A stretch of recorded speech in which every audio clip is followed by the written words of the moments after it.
そこを諦める方が楽だなっていう。結局だから正確にはこう怒ってください。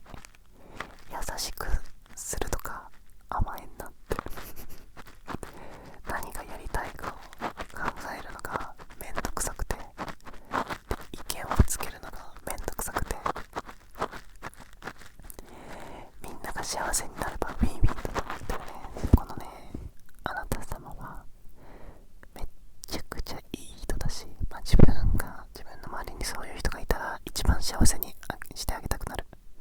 そういうタイプの人って同類が一番幸せにさせたくなるんですけど、そういうタイプの人は、僕の近くにいたらいいですよ。幸せにさせます。幸せにします。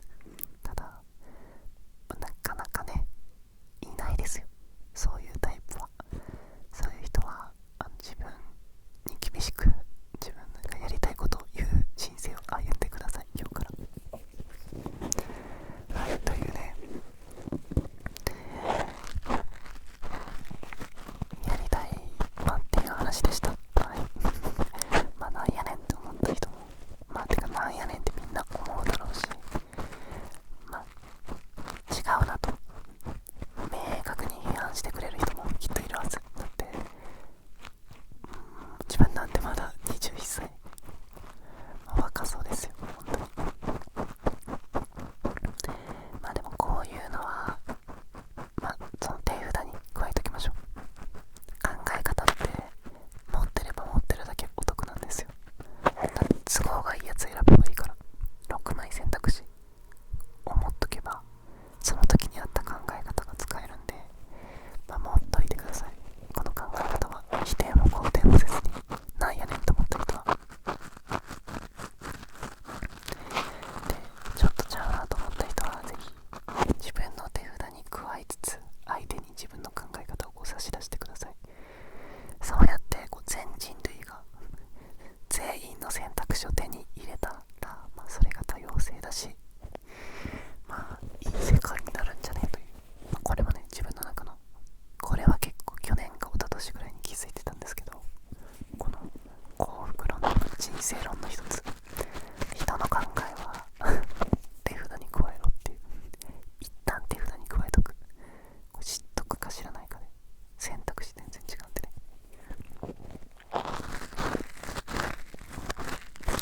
この表現ハマってて、手札に加える。そんな思ったような話はさておき、なんかハッピーな話をしたいな。そんな私でも幸せだよっていう。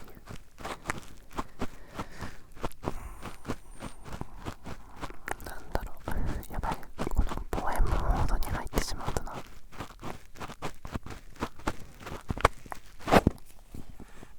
久しぶりに動画でなんか語っちゃったな。こういうの好きだからやめらんないんだよな、 YouTube。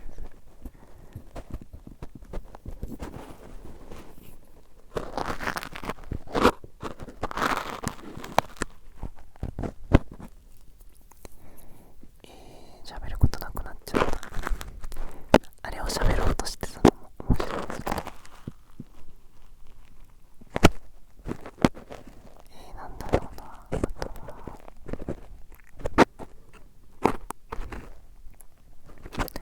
子供これもちょっと思った話ですけど、自分前まで結構自分のね思想強いあるあるで、55歳から60歳ぐらいでもう人生楽しくなくなるから、もうそこが自分の人生の終わりでいいみたいな。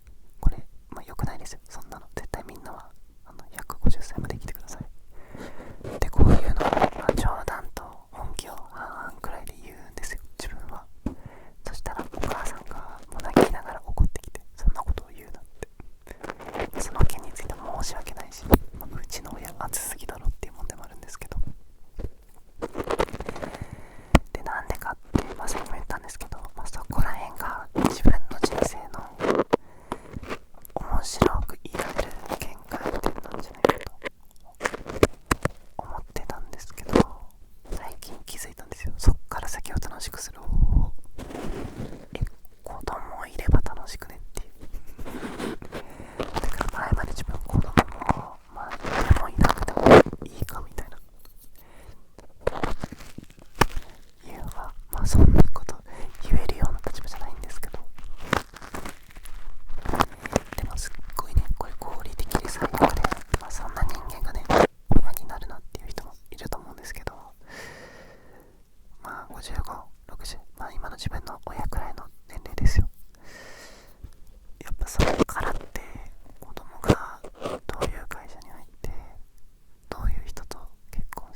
相